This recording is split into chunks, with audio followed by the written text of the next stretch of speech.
สบายดีลูกค้าสบายดีลูกค้าเด้อมื้อนี้แม่ค้ามาไล่โสสุดไม่ปักดิ่งงามๆเนาะลูกค้าเนาะสุดนี้จะงามเป็นพิเศษเลยเด้อลูกค้าเด้อปกติแล้วสุดนี้มันจะเป็นเครื่องสั่งของลูกค้าเด้อลูกค้าเด้อแต่ว่าลูกค้าเพิ่นบ่เอาเนาะลูกค้าเนาะแม่ค้าจะมาปล่อยราคาโปร่งงามๆให้เลยเด้อลูกค้าเด้อตัวนี้จะเป็นแบบว่าซี่แท้จะคือแบบซี่ฮูปนี่เลยเด้อมันจะเป็นซี่แบบว่าซี่กลมออกไปทางฟ้าเด้อลูกค้าเด้อเป็นซี่กลมแจงเด้อลูกค้าเด้อสบายดีลูกค้าเข้ามาเนาะเข้ามาช่วยกดไลค์กดแชร์เป็นกำลังใจให้แม่ค้าเด้อมื้อนี้แม่ค้ามาบอกกล่าวอีกแล้วเนาะคือแบบแม่ค้าเว้าไปแหละจะมาเจอกันทุกมือเลยเนาะสบายดีลูกค้า1 ล้านยูเซอร์เนาะกดไลค์กดแชร์เป็นกำลังใจให้แม่ค้าเด้อมื้อนี้แม่ค้าจะมาโซ่สิ้นสุดดิ่งงา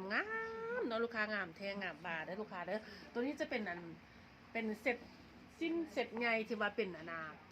พื้นสิ้นและตีนและผ้าเบียงจะเป็นไม้มอนล่วงผ้าบางเลยเนาะลูกค้าเนาะไม้มอนเกตเอล่วงผ้าบางเลยตำอยู่เมืองล่วงเลยเด้อลูกค้าเด้อปักความละเอียดความงามเด้อลูกค้าเด้อปักละเอียดงามแท้ๆเลยเนาะตัวนี้จะเป็นเซ็ตคูผ้าเบียงหญิงสายเด้อลูกค้าเด้อแม่ค้าจะให้เบิ่งรายละเอียดใกล้ๆเนาะลูกค้าเนาะ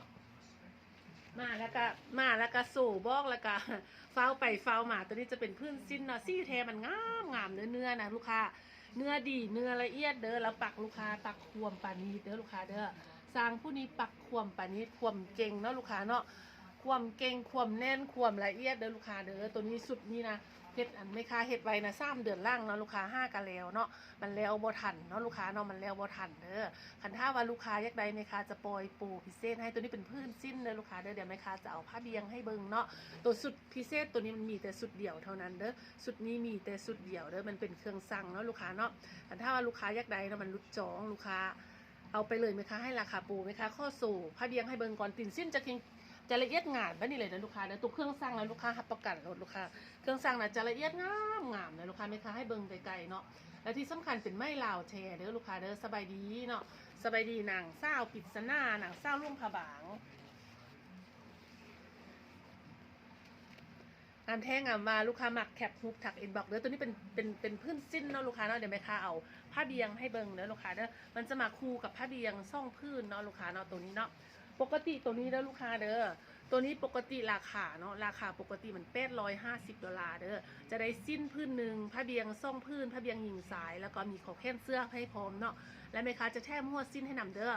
850มื้อนี้บ่ค่ายเด้อพร้อมเป็นเครื่องรุดจองเนาะลูกค้าเนาะถ้าว่าลูกค้าผู้ได้พร้อมโอนเด้อลูกค้าได้แม่ค้าให้ราคาโปรพิเศษเลยมีแต่$600เด้อลูกค้าเด้อผ้าไม่มอนนี่เป็นผ้าไม่มอนเกรด A เด้อลูกค้าเด้ออันนี้เป็นผ้าเบียงเด้อลูกค้าเด้อเป็นผ้าเบียงงามเด้อลูกค้าผ้าเบียงงามๆแบบนี้เลยเนาะลูกค้าเนาะเป็นไม่มอนเหล่าแทเด้อลูกค้าเด้อมีแต่เสร็จเดี่ยวเด้อถ้าลูกค้าจะสั่งแบบนี้นะราคานี้บ่ได้เด้ออันนี้แม่ค้าปล่อยปูเนาะได้ผ้าเบียงซ่องพื้นนะลูกค้าเนาะผ้าเบียงซ่องพื้นงามๆแบบนี้เลยเนาะผ้าเบียงหญิงสายคูเด้อผ้าเบียงหยุ่งหญิงสายคูเบิ่งนกหยุ่งลูกค้าเบิ่งนกหยุ่งปลาลำปลาเลือนกแท้นกหวานเนาะลูกค้าอยากได้เสร็จงามๆแบบนี้เนาะแคปฮูปแล้วทักอินบ็อกซ์5แม่ค้าเลยเด้อตัวนี้จะเป็นสร้างที่ว่าปักละเอียดป่านี้เด้อลูกค้าแล้วมีแต่เซตเดียวเนาะเป็นเครื่องรุดจองเด้อปก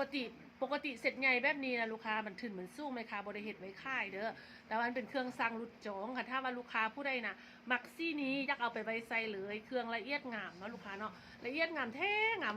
งามตามแบบของเครื่องสั่งเด้อแล้วขอเสื้อจะเป็นตัวดีเด้อลูกค้าเด้อลูกค้ามักเซตนี้น้องเพียงแต่$600เด้อลูกค้าเด้อผ้าตัวนี้จะเป็นผ้าไม่มอนล่วงผ้าบางแท้ๆเลยเนาะลูกค้าเนาะตำอยู่เมืองล่วงเองแล้วก็แม่ค้าสับไหนละเอียดให้แล้วเลยลูกค้าเอาไปแล้วใส่ได้เลยนะลูกค้างามซี่มันก็เป็นแบบว่าซี่ที่ว่าเป็นที่นิยมนะลูกค้าซี่เป็นที่นิยมเด้อซี่กลมออกฟ้าเนาะบ่แม่นซี่ฟ้าเด้อมันยักคือกับซี่ฟ้า50ซองแต่ว่าจะเข้มกว่าน้อยนึงเนาะลูกค้าเนาะสบายดีลูกค้า5 ล้านยูเซอร์เด้อผู้ได้หมักตัวนี้ลูกค้าไหมคะแนะนำให้เลยเนาะ$600ได้ผ้าเบียงซ่องพื้นลูกค้าเอาไปเลยเนาะลูกค้าเนาะเสร็จนี้ไหมคะเฮ็ด3 เดือนจริงแล้วเด้อลูกค้าเด้อลูกค้าสั่ง3 เดือนจริงแล้วเนาะเป็นเครื่องรุดจองเนาะลูกค้าเนาะถ้าว่าลูกค้าเอาแม่นแคปฮุบทักอินบ็อกเลยเนาะคันถ้าว่าลูกค้าสั่งเฮ็ดนั่นแหละค่ะ850ขึ้นไปเนาะเสร็จแบบนี้เนาะ$850นี้ลูกค้าประหยัดไป$250เนาะลูกค้าเนาะแนะนำให้ลูกค้าเอาเลยเด้อลูกค้าเด้อมีแต่เซตเดี่ยวเด้อลูกค้าเด้อตอนนี้มีเซตเดี่ยวเนาะเพราะว่า ตัวนี้ปกติแม่ค้าตั้งใจมาโซ่เซตนี้ให้เบิ่งเฉพาะเลยเนาะแต่ว่าจะมาโซ่ให้เบิ่งสุดเดียวมันก็แป๊กเนาะเดี๋ยวแม่ค้าจะเอาเครื่องสุดดิ้งเซลมันมี4-5สุดเนาะราคาโปรมาโซ่ให้เบิ่งเนาะเพื่อว่ามีลูกค้าผู้ใดอยากได้ราคาโปรนะลูกค้าแต่ว่าตัวนี้ก็โปรเลยเด้อโปรแล้วเนาะจากเป็น150เนาะได้ทะเบียนซ่องพื้นเลยแต่$600เท่านั้นเนาะลูกค้าเนาะลูกค้าสามารถจ่ายกีบหรือว่าจ่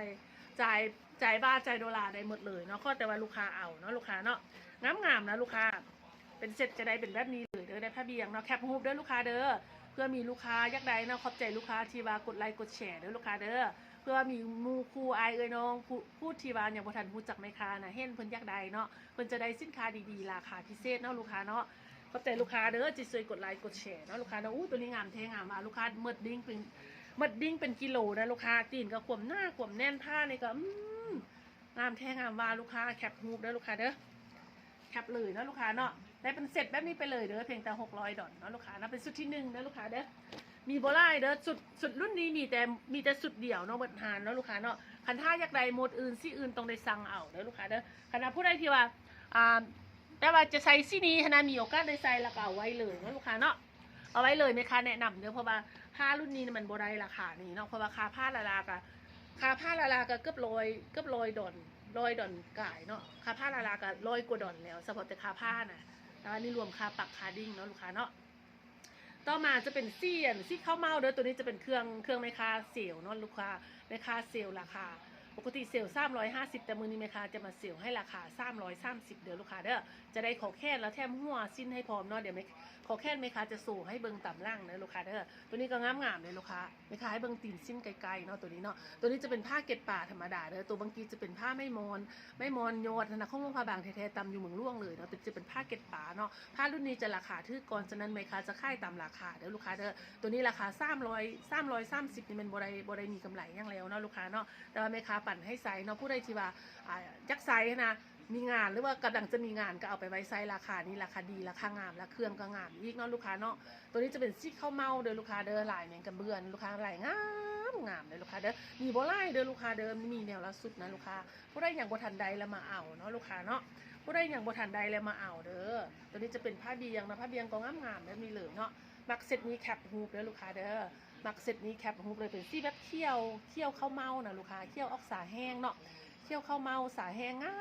าม330เท่านั้นเด้อลูกค้าเด้อมักละแคปฮูปทักอินบ็อกเลยเนาะเลยสำคัญปักแคบให้พร้อมนะปักแคบพร้อมเด้อมันแคบปักเนาะลูกค้าเนาะงามเด้อลูกค้าเด้อมักตัวนี้แคปฮูปเลยเนาะขอบใจลูกค้าที่ว่ากดไลค์กดแชร์ให้แม่ค้าเด้อแม่ค้าข้อน่ะแนะนำตัวเนาะเพื่อว่าลูกค้าผู้ใดที่ว่าบ่เคยเห็นแม่ค้าบ่เคยเห็นแม่ค้าไลฟ์เนาะแล้วก็บ่เคยเห็นคลิปของแม่ค้าเพราะว่าเฟซตัวนี้เป็นเฟซตัวใหม่เนาะลูกค้าเนาะเฟซเก่ามันทึกแฮกเกอร์แฮกไปแล้วบางคนก็บ่รู้จักแม่ค้าเห็นผู้ติดตามมีดำ3-4 พันนะบางทีที่บ่เชื่อแม่นเฟซแท้นะลูกค้าแม่ค้าซื้อแม่ค้าโซกเด้อแม่ค้าโซกอยู่ล่วงพะบางเนาะลูกค้าเนาะหันเข้าพวกเฮาอยู่บ้านทงเจริญเมืองแหละแขวงล่วงพะบางเด้อลูกค้าเด้อและพวกเรามีซ่าค่าซ่องอยู่บ้านดงโพซี่ขั้วมิตรภาพเนาะลูกค้าเนาะตัวนี้จะเป็นเขี้ยวฝรั่งงามหลายห้องเด้อลูกค้าเด้อตัวนี้แม่ค้าเห็ดหมามันมีซ่องสุดนะลูกค้าซ่องสุดแต่ว่าค่ายไปแล้วสุดหนึ่งมันอย่างเลือดแต่สุดเดียวเนาะผู้ใดที่ว่าอย่างบ่ทันได้แคปรูปแล้วทักมาเลยเนาะ350ดอลเท่านั้นเด้อลูกค้าเด้อจะมีแคบแค่นเสื้อแล้วก็จะมีหัวสิ้นแถมให้พร้อมเนาะมีแคบแค่นเสื้อแล้วหัวสิ้นแถมให้พร้อมเด้อลูกค้างามลูกค้ามักตัวนี้แคปรูปเด้อแม่ค้าปักได้ไว้ให้บ่ลูกค้าสังเกตเบิ่งแม่ค้าปักเนาะลูกค้าเนาะมีดิ้งข้อพร้อมเนาะดิ้งข้อแล้วก็ดิ้งหมั่นนะเห็นได้มันเลื่อมวาวงามมีมิติเด้อลูกค้าเด้อไทยฮุบจะขึ้นเด้อแบบนี้น่ะปักแบบนี้ไทยฮุบจะขึ้นผ้ามันจะเป็นผ้าเกล็ดป่าเนาะลูกค้านะผ้าเกล็ดป่างามหลายห้องคูเด้อลูกค้ามักตัวนี้แคปฮุบแล้วทักอินบ็อกเลยเนาะลูกค้าเนาะแคปแล้วทักเลยเด้อมันนี่แม่ค้ามาไวไปไวเด้อลูกค้าเด้อมาไวไปไวเนาะว่าจีอันแม่ค้าว่าจีเฮ็ดอันน่ะคลิปคอนเทนต์แต่ว่ายังบ่ทันได้เฮ็ดเทื่อก็เลยว่าโอ้ยขึ้นฮอดลูกค้าอันมาส่งสิ้นงามๆให้ลูกค้าเบิ่งก่อนเพื่อมีลูกค้าผู้ใดที่ยังบ่ทันได้โปรอยากได้เนาะลูกค้าเนาะแคปแล้วทักอินบ็อกซ์5แม่ค้าเลยเด้อลูกค้าเด้อต่อมาลูกค้าต่อมาเด้อต่อมาจะเป็นซี่ทะเลโอนเนาะลูกค้าเนาะซี่ทะเลโอนเด้อซี่ทะเลโอนออกเป็นมินน้อยนึงนะลูกค้าออกเป็นซี่ทะเลโอนออกมินน้อยนึงนะลูกค้าเด้อตัวนี้ก็งามนะลูกค้าเนาะ ตัวนี้ก็งามเด้อหลงดิงซี่โบราณออกเป็นโทนแดงนะลูกค้าออกเป็นทองข้าวแดงเป็นโบราณคลาสสิกเนาะลูกค้ามักตัวนี้ก็แคปฮูปมาเลยเนาะลูกค้าเนาะมักตัวนี้แคปฮูปมาเลยเด้อลูกค้าเด้อมักตัวนี้แคปเลย330ดอลเท่านั้นเนาะลูกค้าเนาะงามไล่เด้อลูกค้าเด้องามไล่เด้อฮานแม่ค้าบ่มีปลายทางเด้อลูกค้าเด้อฮานแม่ค้าโซกอยู่ล่วงผาบางบ่มีปลายทางเนาะลูกค้าเนาะโอนยอดมาแม่ค้าฝากเครื่องให้เด้อลูกค้าแม่ค้าข้อลูกค้าพร้อมโอนเด้อช่วงนี้แม่ค้าค่ายราคาปูเนาะลูกค้าเนาะแม่ค้าค่ายปล่อยเครื่องออกซอยสาบานเด้อบ่ได้เอากำไรหยังเนาะลูกค้าเนาะช่วงนี้บ่มีกำไรเนาะลูกค้าเนาะยักค่ายเครื่องปล่อยออกซอยสาบานเพราะว่าช่วงนี้เศรษฐกิจบ่ดีเนาะลูกค้าเนาะค่ายเครื่องยาขนาดลูกค้าแม่ค้าปล่อยออกปล่อยใดปล่อยไปเนาะผู้ใดพร้อมแล้วเอาไปไว้ไซเลยเนาะราคางามที่สุดเลยเนาะลูกค้าเนาะราคางามแท่งงามว่าลูกค้า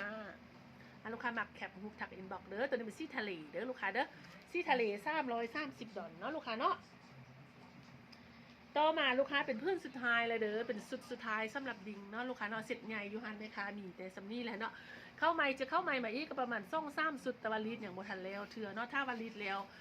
สร้างลีดท่านลีดแล้วเราจะเอามาให้เบิ่งอีกเนาะอย่างบ่ฮู้ว่ามื้อได้จิแล้วนะแต่ว่าเครื่องมันมีสต็อกไว้นี่แล้วแต่ว่ายังลีดบ่แล้วเถื่อเนาะลูกค้าเนาะตัวนี้เป็นซี่ตะกัวนะลูกค้าซี่ฟ้าอ่อนๆออกเป็นตะกัวเด้องามเลยลูกค้านี่ปักเรียบเด้อเครื่องไมคาบริลีนเนาะคันถ้าลีดแล้วจะงามเลยเนาะลูกค้าเนาะตัวนี้เนาะเบิ่งตีนผ้าเบียงลูกค้าดิ่งเต็มเลยเนาะลูกค้าเนาะปักใส่ดิ่งไล่เทไล่ว่าเนาะดอกนี้เป็นดอกยาเด้อลูกค้าเด้อคันผู้ใดมักเรียบๆนะลูกค้ามักเรียบมักลู่มักแบบว่าบ่โอเวอร์ปานใดนะใส่เสื้อสีขาวก็ได้ใส่เสื้อสีงาซางก็ได้ใส่เสื้อสีไข่ก็ได้เด้อหรือว่าฟ้าอ่อนๆเข้ากันเป็นเซตเนาะใส่เครื่องประดับเป็นเพชรเป็นพลอยเป็นมุกก็ได้เป็นคำก็ได้เนาะเซตนี้มันจะใส่เครื่องประดับได้หลากหลายรูปแบบเด้อลูกค้ามักขนาดแคปเลยตัวนี้จะเป็นซี่5ยักษ์ X41 เด้อลูกค้าเด้อซี่นี้นะโดนได้ไหมคะเฮ็ดเธอนึงเนาะคันท่ามาทันได้บ่มีเนาะแล้วก็มีแผ่นยักษ์จะเอาไว้ใส่แล้วแคปรูปทักมาเลยเด้อลูกค้าดิ่งนะหมดไล่เทไล่ว่าให้บ่ลูกค้าปักดิ่งนะใส่เต็มเลยเด้อลูกค้าเนาะลายพญานาคอีกเนาะลูกค้าเฮ็ดบ่ลูกค้ามักแล้วแคปรูปทักอินบ็อกซ์เด้อลูกค้าเด้อแม่ค้าจะแถมหัวสิ้นและแคปแค่เสื้องามๆเข้ากันให้พร้อมเนาะลูกค้าเนาะ$330เท่านั้นเด้อลูกค้าเด้อโอเคต่อมาลูกค้าตัวนี้จะชื่อว่าหมดแล้วเด้อลูกค้าสำหรับเสร็จใหญ่ยูฮานเมคานะบ่มีแล้วเนาะเพราะว่าทรงนี้เมคาบ่ได้เฮ็ดลายเนาะมันมียูฮานเวียงจันทน์เนาะน้องสาวเพิ่นบ่ได้ไลฟ์นะมื้อหน้าคันเพิ่นบ่ทันล่ะสิบอกเพิ่นฝากมาให้เมคาจะไลฟ์ให้เบิ่งเนาะแต่ว่าทรงนี้เพิ่นเวียกไลฟ์เพิ่นบ่ทันไลฟ์ให้เบิ่งเนาะมียูฮานเมคาเสร็จใหญ่เลือดแต่ซัมนี่เด้อลูกค้าเด้ออันผู้ใดที่ว่ายังบ่ทันมีแล้วเอาไว้เลยเนาะโปรนี้นะมันจิกออกพรรษาแล้วเนาะจักหน่อยก็ออกพรรษาแล้วราคานี้สิบ่ได้เด้อลูกค้าเด้อโอเคเมคาข้อปิดท้ายโดยอันสุดดิ้งเนาะเมคาสุดไหมซะลูกค้าแม่ค้าใจเอาสุดไหมมานี่โบไล่เนาะประมาณวง10 สุดเนาะประมาณวง10 สุดนี่แหละแม่ค้าใจเอามานะลูกค้า ทุกสุดเลยลูกค้าเครื่องเข้าไม้คือกันเนาะสุดไหมเนาะลูกค้างามเลยลูกค้าเด้ตัวนี้จะเป็นพืชไม่ยอดเด้อลูกค้าสีแดงนี่นะงามเลยลูกค้าแดงมี5ยาแล้วก็อันตัวไม้คำนี่ทะเลเนาะแล้วก็จกให้มันเป็นมิตินะกลมกลืนเด้อลูกค้าเด้อตัวนี้นางงามใส่นะความตำเรียบตำงามเนาะลูกค้าเนาะเบิ่งแม่ลูกค้าความเรียบความลู่ความงามความผู้ดีเนาะผู้ใดที่ว่าอันมีงานเนาะเกี่ยมจะเอางานเอาไปไว้ใส่เด้อลูกค้าเด้อตัวนี้เป็นสิ้นเนาะลูกค้าเนาะสิ้นพื้นหมัดมีเด้อลูกค้าเด้อหมัดมีไม่ยอดเด้อตัวนี้แม่ค้าให้ราคาโปรคือกันเนาะลูกค้าเนาะแม่ค้าโปรราคาโปรได้เสร็จแบบนี้ปกติราคา250เนาะช่วงโปรไหมคะกระโปร190เด้อลูกค้าเด้อตัวนี้พิเศษสุดเลยไหมคะให้ราคาโปรเพียงแต่150ดอลเท่านั้นเนาะลูกค้าเนาะ150ดอลเท่านั้นเด้อลูกค้าหมักเนาะลูกค้าหมักแมนแคปฮูปแล้วทักอินบ็อกซ์เลยเนาะลูกค้าเนาะไหมคะให้ราคาโปร150ดอลเด้องามความละเอียดความงามเลยลูกค้าความละเอียดความงามลูกค้ามักซี่แดงตัวนี้ไหมคะให้ราคาโปร150ดอลเด้อลูกค้าเด้อมักแคปฮูปทักอินบ็อกซ์5ไหมคะเด้อมีแต่สุดเดียวเนาะลูกค้าเนาะสิ้นงามๆจากลุงผาบางมีแต่สุดเดียวหมดแล้วหมดเลยเนาะลูกค้ามักแคปฮูปทักอินบ็อกซ์5ไหมคะด่วนเลยเด้อลูกค้าเด้อชื่อตักน้ำให้แม่กินได้บ่ลูกมาสบายดีลูกค้าเนาะได้ดูลูกตังให้หรอบ่มีค่าหย่องเครื่องได้ลูกอย่าเผ็ดยังน้าไปลูกอ่ะจะเติมหน้าให้มาระหว่างลูกอ่ะระหว่างข้อไก่หน้าด้วยข้ออนุญาตอ่ะโอเคตั้งไหมค่ะมาหย่อนเครื่องแล้วลูกสายได้ลูกค้ามักตัวนี้แคปเด้อซี่แท้ซี่ตัวจริงมันคือฮูปนี่เลยเด้อลูกค้าเด้อซี่ตัวจริงมันคือฮูปนี่เลยงามแท้งามว่าลูกค้ามักแคปฮูปทักอินบ็อกซ์เลยนะลูกค้าเนาะความละเอียดความงามลูกค้าเบิ่งพื้นสิ้นความเรียบความใส่สบายเด้อลูกค้าเด้อผู้ใดบ่เคยใส่แล้วเอาไปลองใส่ลองเปิดใจใส่สิ้นหานแม่ค้าบังเด้อลูกค้าเด้อพื้นที่ซองนะลูกค้านะอู้พื้นนี้นะแห้งงามลูกค้าซี่นี่จะเป็นซี่5ยากเลยเป็นซี่แบบม่วงอิฐนะลูกค้า ม่วงอิดออกดอกมะเขือเด้อลูกค้าเด้อเบิ่งหลายไก่เนาะลูกค้าเนาะแล้วก็มีอันหลายข้อประแจอยู่นี่ตัวนี้รวมเห็ดยากเด้อลูกค้าเห็ดยากเท่ยากว่าเนาะเห็ดยากสำได้เมคาก็เห็ดมาให้ลูกค้าเนาะลูกค้าเนาะเห็ดยากสำได้เมคาก็เห็ดมาให้ลูกค้าไม่คำตัวนี้จะเป็นไม่คำซี่ทองนาคเด้อลูกค้าเด้อความงามความเลื่อมความวาวความแน่นความหน้าเนาะลูกค้าได้ไปบ่ผิดหวังแน่นอนเนาะลูกค้าเนาะซี่นี้เป็นซี่ห้ายากเด้อลูกค้าเด้อพื้นสิ้นเป็นพื้นหลังมักใหม่เนาะลูกค้าเนาะหลังมักใหม่ไส้ฟ้นล่วงผบางเด้อลูกค้าเด้อเมคาจะแทบมั่วสิ้นงามๆเข้ากันให้พร้อมเนาะลูกค้าเนาะเมคาข้ออนุญาตเลือกหัวสิ้นให้เด้อลูกค้าเด้อเพราะว่าหัวสิ้นมันบ่มีลายนะเมคาจะเลือกเอาตัวที่เข้ากันที่สุดให้เนาะลูกค้าเนาะแถมให้ไปซื้อๆเลยเนาะลูกค้าเนาะมักแคปรูปทักอินบ็อกซ์เลยเนาะ$150เท่านั้นเด้อลูกค้าเด้อคูณเลข2190เด้อลูกค้ายักใจที่คูณเลข2190ให้เมคาเนาะมักแคปรูปเลยเป็นสุดที่ซ่องเด้อสบายดีลูกค้าซ่องร้านยูเซอร์เด้อเจอเมคาโซกเนาะกดไลค์กดแชร์เป็นกำลังใจให้เมคาแดโดยขอบใจหลายๆลูก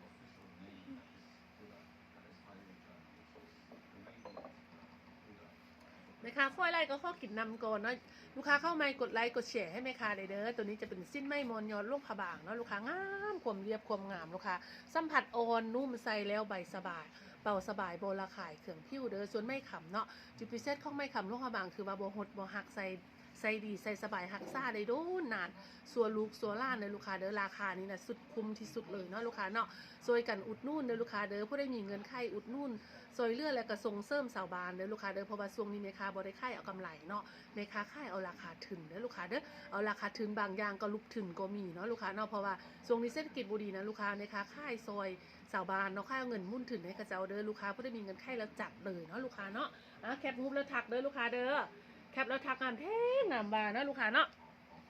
ต่อมาอุ้ยตัวนี้แห้งงามลูกค้าเป็นซี่แบบซี่มินนะลูกค้าซี่นี้ได้ใครดีเลยลูกค้าแล้วก็เป็นซี่ห้ายากอีกซี่หนึ่งเนาะทรงนี้แม่ค้าเห็ดแต่ซี่แบบว่าห้ายากแบบลูกค้าอันนี้เป็นผ้าเบียงเด้อลูกค้าเด้อผ้าเบียงก็เป็นผ้าเบียงใหญ่เนาะลูกค้าเนาะผ้าเบียงเป็นผ้าเบียงใหญ่ไหมคะสูงผ้าเบียงใหญ่ให้เบิ่งก่อนเนาะขันผู้ได้บ่มักเป็นผ้าเบียงใหญ่เอาไปเห็ดให้มันน้อยลงก็ได้เนาะลูกค้าเนาะบ่เป็นยั่งเด้อเห็ดน้อยเห็ดใหญ่ก็ได้เนาะพื้นสิ้นตัวนี้จะเป็นพื้นหลังมักใหม่เด้อลูกค้าเด้อพื้นสิ้นตัวนี้จะเป็นพื้นหลังมักใหม่ล่วงผ้าบางตัวนี้พื้นนี้แม่ค้าหยิบตรงให้เลยเด้อแม่ค้าหยิบตรงแบบล่วงผ้าบางให้แล้วเนาะลูกค้าเนาะขันลูกค้ามักตัดสำเร็จเอาไปตัดสำเร็จได้เลยถ้าว่าลูกค้าบ่มักตัดสำเร็จก็ใส่แบบนี้ไปได้บ่เป็นยั่งเนาะตัวนี้จะเป็นจกซี่นี่จะเป็นจกไม่มอนเด้อลูกค้าเด้อจกไม่มอนตำมอนเนาะส่วนซี่ทองนี่เป็นทองนาคไม่ขำเนาะลูกค้าเนาะไม่มอนยอดแท้ๆหลังมักใหม่แบบล่วงผ้าบางตัวนี้นะซี่นี่5ยากได้ลูกค้า5ยากสู้ๆใส่แล้วผู้ดีเนาะลูกค้าเนาะซี่นี่นะใส่แล้วผู้ดีลูกค้ามักซี่นี่แคปรูปแล้วถักอินบอกให้แม่ค้าเลยเนาะแคปแล้วทักเลยเด้อลูกค้าเด้อมันมีแต่แนวเราสุดอยากให้ลูกค้าใดแท้ๆเนาะลูกค้าเนาะงามนี้แม่ค้าอยากให้ลูกค้าใดแท้ๆเนาะอยากให้แม่ค้าก็อยากให้แล้วก็อยากให้ลูกค้าใดใส่อันดีๆงามๆนะลูกค้าอยากให้ลูกค้าใส่อันดีๆงามๆเนาะลูกค้าเนาะต่อมาลูกค้าต่อมาเด้อต่อมาเป็นลายผ้าหญ้าซิ่งเด้อลูกค้าเด้อลายผ้าหญ้าซิ่งพื้นจะเป็นพื้นยำทีเด้อยำหมดพื้นเลยเนาะซี่จะเป็นซี่แบบเป็นบัวกุหลาบเด้อลูกค้าธรรมดาพื้นลุ้นนี่นะค่ามือจะแพงกว่าซ่องเส้นเนาะแต่ว่าแม่ค้าปล่อยให้ราคาเดียวกันเด้อซ่องเส้นก็เกือบ$10เนาะลูกค้าเนาะประมาณ$10เนาะที่ว่าแพงก่อนนั่นนะลูกค้าค่ามือแพงก่อนและเปลืองไม่ไล่ก่อนอีกเนาะเพราะว่านี่มันได้ตำไล่เส้นงางขึ้นงางลงเนาะลูกค้าเนาะฉะนั้นเที่ยวจัดเลยเนาะคันมาผู้ใดที่ว่ามีงานแต่ว่าซี่นี่มันจะได้ค่ายดีแล้วเพราะว่าซี่นี่นะจะมีคอนเซ็ปต์ตลอดนะลูกค้าซื้อไปได้ใส่แน่นอนเด้อลูกค้าเด้อซี่นี่ลูกค้าซื้อไปได้ใส่แน่นอนเด้อลูกค้าเด้อซื้อไปโลดเนาะลูกค้าเนาะงามราคาโปรอีกเนาะลูกค้าเนาะปกติรุ่นนี้นี่190นี่บ่ได้นี่ก็รูปทุนแล้วเนาะแต่อันนี้โปร150เลยลูกค้า$150นะลูกค้าเบิ่งไหมความงามความพิเศษความพิสดารเนาะผ้าหญ้าซิ่งแท้ๆเป็นตัวเป็นตนออกมาอยู่นี่เลยเนาะลูกค้าเนาะงามเลยลูกค้าแคปให้เมคาเดเนาะลูกค้าเนาะแคปเอาไปฮักซ่าดูแลซอยเมคาเดเมคาดูแลผู้เดียวบอลลอนเนาะลูกค้าเนาะเมคาดูแลผู้เดียวบอลลอนเอาไปฮักซ่าซอยเมคาเด้อเนาะลูกค้าเนาะมีแต่แนวละพื้นเท่านั้นเนาะลูกค้าเนาะโมมีไล่เด้อลูกค้าเด้อเที่ยวแคปไหวๆเนาะลูกค้าเนาะเมคามาโบบอกบอกกล่าวเนาะลูกค้าเนาะเบิ่งย้อนหลังใดเด้อลูกค้าเนาะเห็นเมคาอย่าเฝ้าปัดหนี้เด้อลูกค้าเด้อเห็นเมคาอย่าเฝ้าปัดหนี้ฝั่งเมคาเว้าก่อนเนาะเบิ่งเมคาเว้าก่อนเนาะช่วยกดไลค์กดแชร์เป็นกำลังใจให้พวกเฮาเด้อเนาะทุกการกดไลค์กดแชร์เนาะเป็นกำลังใจให้ทีมงานตำฮุกและปักดิ้งแข้งล่วงผบางของพวกเฮารวมทางเมคาเองเนาะลูกค้าเนาะโดยเฉพาะก็เป็นเมคานี่แหละเป็นผู้เฮ็ดคลิปเป็นผู้โฟยอยู่นี่ทั้งวันทั้งคืนทุกมื้อทุกเว้นนี่นะเราย้อนมาอยากให้มันได้ค่ายเครื่องเนาะลูกค้าเนาะบ่เก่งตัวใดบ่เป็นอันใดก็พยายามซอกเฮียนฮู้นะลูกค้าเพราะว่าเดี๋ยวนี้มันพัฒนาไหวเนาะลูกค้าเนาะ ยุคเทคโนโลยีมันไปไวแล้วลูกค้าแม่ค้าก็พยายามพัฒนาตัวเองเนาะลูกค้าเนาะโมเมนต์แต่ค่ายเครื่องได้ลูกค้าเดี๋ยวนี้นะอันแอปนั้นแอปนี้เนาะลูกค้าเนาะโปรแกรมนั้นโปรแกรมนี้ต้องได้เรียนรู้ต้องได้พัฒนาตัวเองเนาะทุกอย่างเลยเนาะแม้แต่เป็นแม่ค้าก็ยังได้พัฒนาเนาะลูกค้าเนาะจะสุวาอันอื่นเนาะจะสุวาเฮ็ดเวียกเฮ็ดงานธุรกิจอันอื่นเนาะเป็นแม่ค้าก็ได้พัฒนาตัวเองเด้อลูกค้าเด้อขอบใจลูกค้าที่ว่ากดติดตามและกดไลค์กดแชร์ตัวนี้จะเป็นซี่กลมดำลูกค้าพื้นมันจะหลังมักใหม่ในตัวเด้อหลังมักใหม่โบราณลูกผบางเนาะลูกค้าเนาะบ่แม่นพื้นเกียงหลายๆหลังมักใหม่โบราณลูกผบางหลังด้วยมือลูกค้าคันผู้ใดบ่เก่งนะหลังจะบ่เป็นได้ลูกค้าขณะอันโตได้ที่ลูกค้าเห็นโตพื้นหลังมักใหม่แล้วมันเรียบมันงามมันซื้อกันหมดนะอันนั้นมันบ่ได้หลังมือลูกค้ามันหลังด้วยจักรแล้วเอามาตำแต่ว่าตัวข้องหลังโดยมือนะลูกค้าคันลูกค้าสังเกตเบิ่งเนาะสิ้นพื้นได้ที่ว่ามันมีตำหนิเล็กน้อยบ่เสมอกันหลายหลังมากใหม่นะตัวนั้นมันหลังมือแท้ 100% เนาะลูกค้าเนาะให้ลูกค้าสังเกตเบิ่งตัวนี้เด้อให้มันเห็นคุณค่าเนาะลูกค้าเนาะบางคนเพิ่นบ่เข้าใจว่าโอ๊ยตานี้กับตานี้มันบ่เสมอกันเพิ่นว่านี่บางคนนะผู้บางคนเนาะมันเฮ็ดด้วยมือได้ทุกคนเฮ็ดด้วยบาดมือทุกมือเลยเนาะฉะนั้นมันจะมีความผิดพลาดแต่มันความผิดพลาดนั้นมันเป็นเอกลักษณ์ได้ลูกค้ามันเป็นเอกลักษณ์เป็นความงดงามของแต่ละพื้นฉะนั้นทุกพื้นมันจะบ่คือกันได้ลูกค้ามันเป็นเอกลักษณ์เนาะแล้วก็เป็นคุณค่าอีกอย่างหนึ่งเนาะลูกค้าเนาะถ้าว่าพื้นสิ้นหลังมักใหม่พื้นได้ที่เสมอกันหลายหลังมักใหม่เสมอกันทุกอันทุกเม็ดทุกแนวตัวนั้นมันหลังโดยจักเด้อเป็นหลังโดยจักบ่เป็นหลังโดยมือหลังมักใหม่นะลูกค้าเพิ่นซื้อของโรงงานมาตำเนาะแต่ว่าตัวนี้มันข้องมือเฮ็ด 100% เลยเนาะลูกค้าเนาะบางอันจะมีแบบว่าบ่เสมอกันเด้แต่ว่าเรียบงามเนาะนุ่มใส่แล้วนุ่มใส่แล้วดีใส่แล้วงามบ่เกาะเด้อแต่ว่าลายมันอาจจะ